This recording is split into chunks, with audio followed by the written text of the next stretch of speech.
The morning had started like any other at Ruby's Diner, coffee brewing, bacon sizzling, the hum of conversations filling the air. But that day, everything changed in an instant. A blackwoman.com, yet fearless, found herself standing between a Hells Angel biker and a group of police officers who were pushing too far. The tension was electric, and every eye in the diner watched as she spoke with a voice that could not be ignored. No one expected a single woman to hold her ground like that, especially against a situation that could have turned violent in seconds. Word of her courage spread fast, whispers growing louder with every passing hour. The police left, slightly stunned, but the story was far from over. Behind her calm exterior, Ruby sensed something bigger was coming, something that would test loyalty, fear, and the unspoken codes that held the biker world together. That night, the diner seemed unusually quiet, almost anticipating what tomorrow might bring. By the next morning, the quiet was gone. Word had traveled through the biker community, and soon, the parking lot outside Ruby's Diner was filling fast, not with just a few curious onlookers, but with 200 bikers, engines roaring,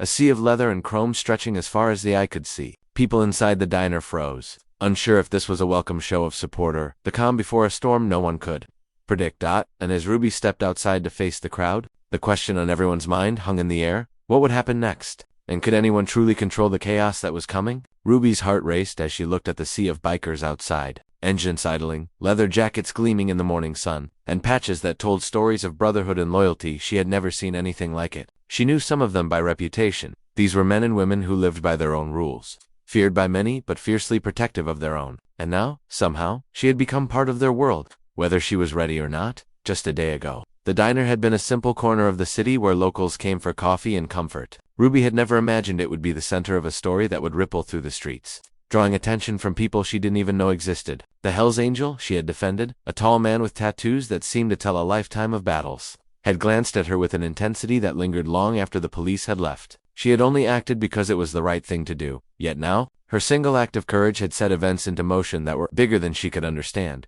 Whispers started circulating, other diners, neighbors, even people passing by on the street. Who was this woman brave enough to challenge the law and protect someone so feared? And why did the bikers feel such loyalty to her so quickly? Ruby felt the weight of every stare, every rumble of engines, and every question that hung in the air. She knew the day was far from over. As the bikers started dismounting, a mix of curiosity and tension filling the lot, Ruby realized that the lines between danger and protection were about to blur. Nothing would be the same again.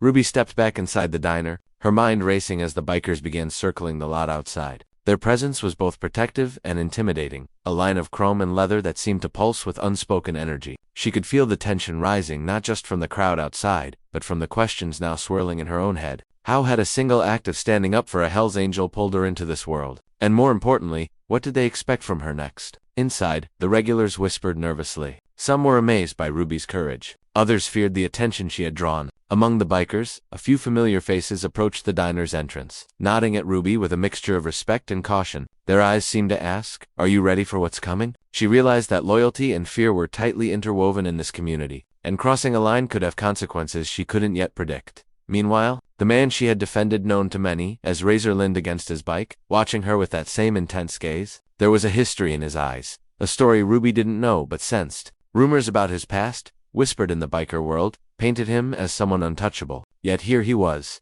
unexpectedly vulnerable in the face of her fearless act. Their connection was silent but undeniable, and it added another layer of tension to the morning. From the street corner, a police cruiser slowly drove by, engines muted but presence unmistakable. The officers inside exchanged glances, clearly aware that the situation had escalated far beyond a simple call to the diner. Ruby felt the weight of eyes on her from the bikers, the police, and even her own neighbors, and she realized that every choice she made now would ripple in ways she couldn't control. The line between ally and threat was blurring, and the day was only just beginning. The roar of engines grew louder as more bikers began to arrive, their motorcycles lining the streets like a living wall. Ruby could feel the vibrations through the diner floor, a low, steady pulse that seemed to match her own racing heartbeat. Inside, tension hung in the air like a storm ready to break. Conversations had stopped. Even the regulars were frozen, eyes darting between Ruby and the growing crowd outside. She knew this was no longer just about her act of courage. It had become a test of loyalty, control, and survival. Razor stepped closer, his presence magnetic and unnerving at the same time. He spoke softly, barely above a whisper, yet every word carried weight. "You've stirred things up, Ruby. They respect you.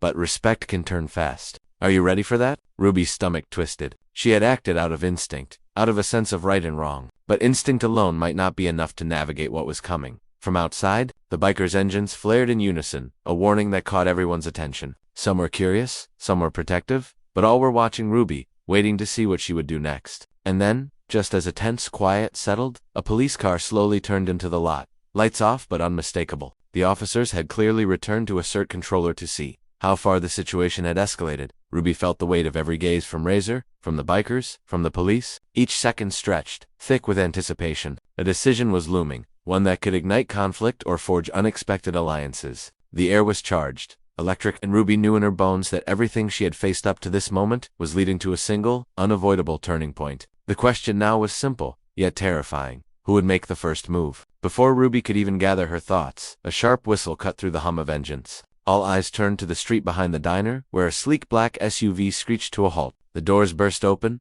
and a group of men in plain clothes stepped out, their movements quick and precise. They weren't police, at least, not in the traditional sense. Ruby's pulse spiked as she realized these were federal agents, or at least men who operated with authority that no one dared question. Their arrival added a new layer of danger she hadn't anticipated. Razor's eyes narrowed, and he muttered something under his breath, barely audible but heavy with meaning. The bikers shifted uneasily, murmuring among themselves. Ruby felt the tension spike as conflicting forces filled the lot. Bikers loyal to Razor, local law enforcement lingering nearby, and now this mysterious new group whose motives were unclear. Every movement seemed charged, like the calm before a lightning strike. Inside the diner, Ruby's mind raced. What had started as a simple act of defending a Hell's Angel had now spiraled into a standoff she couldn't have imagined. The stakes weren't just about loyalty or courage anymore, they were about survival and choices that could have consequences far beyond the diner walls.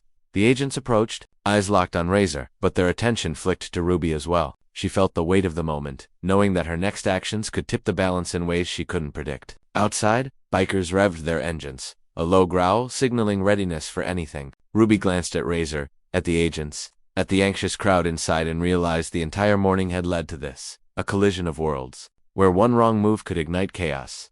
Ruby's heart pounded as the standoff reached its peak. The bikers flanked Razor like a living barrier, engines idling, a deafening rumble that made even the federal agents hesitate. The diner seemed to shrink around her, the walls closing in with the weight of every gaze fixed on her next move. Ruby knew that words alone couldn't de-escalate what had become a powder keg of tension. Razor stepped forward, his voice cutting through the silence. Enough posturing. You want answers? You'll get them, but respect is earned here. The agents hesitated, clearly unprepared for the biker code that governed loyalty and threats alike. Ruby took a deep breath, feeling a surge of clarity. She raised her voice, calm but firm, and reminded everyone that violence wouldn't solve anything, not today, not in this diner. Her courage had already earned her the bikers' respect, and now it seemed to reach even the agents. For a moment, time seemed to freeze. The agents exchanged glances, then slowly nodded, acknowledging Ruby's presence as a bridge between the two worlds. The bikers relaxed just enough to allow Razor to speak freely. He explained the misunderstanding that had drawn the law to the diner, revealing that the conflict had stemmed from a small local dispute blown out of proportion. Ruby listened, realizing that her instinct to stand up for what was right